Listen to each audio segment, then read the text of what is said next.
Hey guys, तर आता आपण चाललो आहे शेतामध्ये. त्यामध्ये कशासाठी चाललो मी, कारण जे गाय आहे तिने नवीन बछडे दिलाय. तर आपण तिला बघू आणि आईने काही कॅटली वगैरे सांगितली तुम्हाला ते घेऊन येऊ, ते घेऊन जाऊ.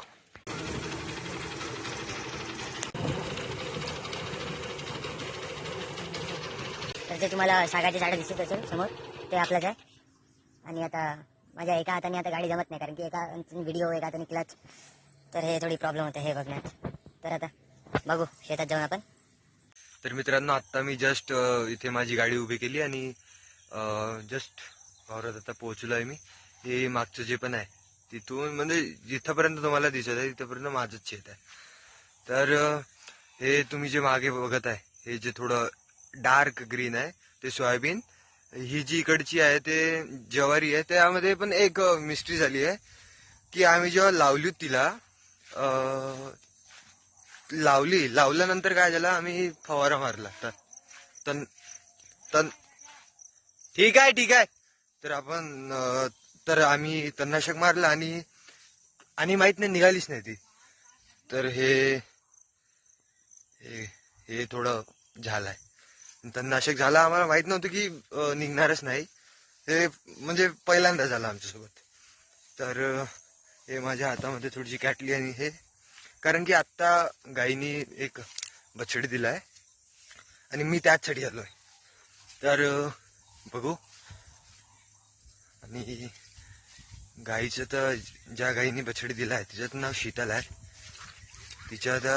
तिची आणखी एक पोरगी आहे इथे, तिच्याहून मोठी, आणि तिच्या पुरीची पोरगी पण आहे इथे. त्या दोघींचं नाव आहे चिंकी पिंकी. त्या गाईचं नाव आहे शीतल, आणि जी बैलाची जोडी आहे त्याचं नाव आहे काल्या भाल्या. तर मी सगळ्यांसोबत भेट करून देतो तुम्हाला. आणि हे बघा, हे पाय, हे जिथे ज्वारी पेरली होती आपण तिथे थोडीशी जागा पाजरीची आहे. तर माझे पाय हे बघा फुटून राहिले याच्यात. तुम्ही आता चला माझ्या बाबाचा थोडासा दिमाग करायचा. तर हे बघा वासरू जे नवीन आहे आणि बस 4-5 दिवस झाले. ती एकदम त्यांचे केस वगैरे सगळे मुलायम असते. त्यांनी ते हात लावायला भितात. ते बघा आता ते थोडं दूर गेल्यानंतर आणखी त्याची इच्छा होती की नाही ते आपण गेलं पाहिजे आणखी जवळ. आता बघा ते ते ते तसं मान त्याच्यात फसवली होती त्यांनी. जेव्हा मी व्हिडिओ बंद केला ना तेव्हा तो मागे गेला आणि तो तिकडे त्यांनी मान फसवून टाकली. ते इतकं एकदम तसे हात वगैरे एकदम मस्त असतं. आता बघा ते जिकडून गाय धुवत आहे म्हणजे कॅटलीमध्ये जिकडून ज्या साईडच्या माऊनी कॅटली जमा करते दूध त्या साईडला तो तोंड टाकत आहे, म्हणजे त्या साईडचं मला पिऊ देऊन टाकलं. आणि त्याच्या इकडच्या बाबांनी ते इकडचं 2 माऊनीचं दूध जमा केलं आणि त्याला इकडचं देऊन केलं. ते मस्त असं हुंदके मारत दूध पितं. आणि हे शीतल, ही आमच्याकडे आहे 7-8 वर्षापासून, खूप जुनी आहे. ही चिंकी, ही तिचीच मुलगी, शीतलचीच मुलगी चिंकी. आणि जे पिंकी आहे, पिंकी तर ते अंदर होती, झोपडीमध्ये होती ते. तर ती पण खूप मस्त. ती कोण आहे, शीतलची जे पोरगी आहे, म्हणजे जे आधी होती, जे शीतलची जी पोरगी तिची ते पोरगी आहे, शीतलच्या पोरीची पोरगी. ओके. सो हा भाल्या एकदम डेंजर आहे. आणि हा समोर जो दिसत आहे तुम्हाला, हा तो काल्या, एकदम सायलेंट. आणि तुम्ही जे म्हणाल असं म्हणजे तुम्ही जिकडे म्हणाल तिकडे चालणारा तो. एकदम त्याच्या पाठीला हात लावलं, त्याच्या व्यसनला हात लावलं तरी तो काही करत नाही. एकदम बढिया, म्हणजे एकदम शांत. आणि हे माझं आंब्याचं झाड, मी याला मला वाटतं 1.5 महिने आधी लावलं होतं. जेव्हा मी लावलं त्याला तेव्हा फक्त 4-5 पानं होते आणि आता ते एकदम बढिया झालं. हे जांभीचं झाड मी लावलं होतं याला 1.5-2 वर्षाआधी, खडकीमध्येच लावलं, बढिया झालं. हे आवळ्याचं झाड हे झालं असतं, म्हणजे मला वाटतं 1 मीटर पण झालं असतं, पण ते काही झालं नाही. यामध्ये मी आवळ्याचं झाड लपवलं. गाई खातात म्हणून मी हे काड्या वगैरे लावलं. लोकांनी खाल्लं नाही पाहिजे. हे लोक खातात त्याला. आता पण याचं हे दूध पिणं झालं नाही. आणि हे चिंकी बघून राहिली त्याला की हा कसा बघत आहे, ते कसा येत आहे. आणि एकदम बढिया. So ते हुंदके तर guys, आता आपण चाललोय चिकू बोर आणि नारळाच्या झाडाकडे, जे की खूप खूप मस्त झाड होते ते जेव्हा मी लावलं त्यांना. आणि आता मला वाटतं मी 1.5 महिन्यानंतर त्यांना बघायला आलोय. तर मला तर आधीच यायचं होतं, पण काही कारणास्तव मला काही यायला नाही मिळालं.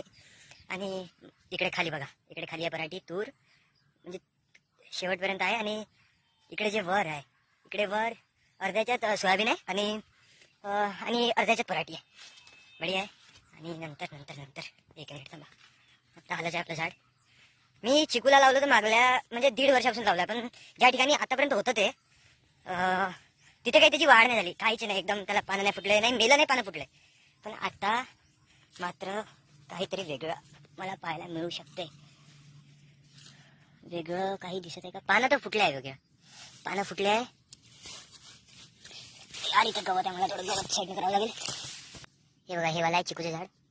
हां, तर याच्यासाठी तुम्हाला चांगलं दिसावं पाहिजे म्हणून आणि झाडाची चांगली ग्रोथ व्हावी म्हणून मला आता इथे थोडं जागा करावं लागेल. याच्यासाठी मला वाटतं बाबांनी याला साफ नव्हतं केलं, कारण गाई लोकांनी खाल्लं नाही पाहिजे म्हणून. हे बघा आपलं चिकूचं झाड. आणि त्या शेतामध्ये मी मुंग्याचा पण हे लावलाय. हे बघा, हे चिकू, जे की याची रूट इकडे खूप मस्त झाड होतं. आणि खास करून मी गायत लावलं होतं, कारण की बाबा खूप जास्त चिकू करत होते त्यावेळेला, आता पण करते. म्हणून मी म्हटलं शाला आपल्याच शेतामध्ये राहिलं तर खूप चांगलं आहे.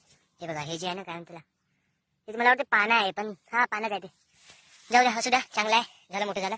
आणि याच्यात 7-8 फुटाला हे नारळाचं झाड पण वाढायला लागलाय वाढायला लागलाय, मोठं झालंय. जेव्हा मी लावलं होतं तेव्हा मला वाटतं खूप कमी पानं होते, याला 4-5 पानं होते, जे की आता मोठं झालंय. आणि दुसरं आणखी एक होतं बोरीचं झाड. याला मी कधी लावलं होतं, जेव्हा मी चिकूच्या पहिल्या ठिकाणी लावलं होतं, म्हणजे याच्या पहिल्याच्या ठिकाणी, म्हणजे 1.5 वर्ष आधी. तर बोरीचं झाड पण सेम तोच आलाय, बुडामध्ये गवत आहे. आणि हे बघा, हे याला बार पण आलाय.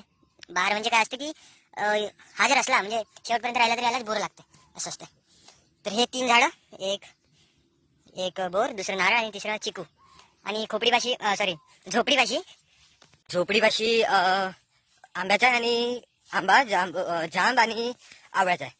तर इतके म्हणजे खूप जास्त झाले माझ्या घरच्या. आणि कारण की ते उन्हाळ्यामध्ये काही पाणी टाकत नाही, आणि मला पाणी टाकायला येणं काही परवडत नाही, कारण की मी तर तुम्हाला माहिती आहे कॉलेजला असतो, आणि सुट्ट्यामध्ये मी टाकतो, येऊन स्वतःहून टाकतो. आणि असू द्या, बढिया आहे.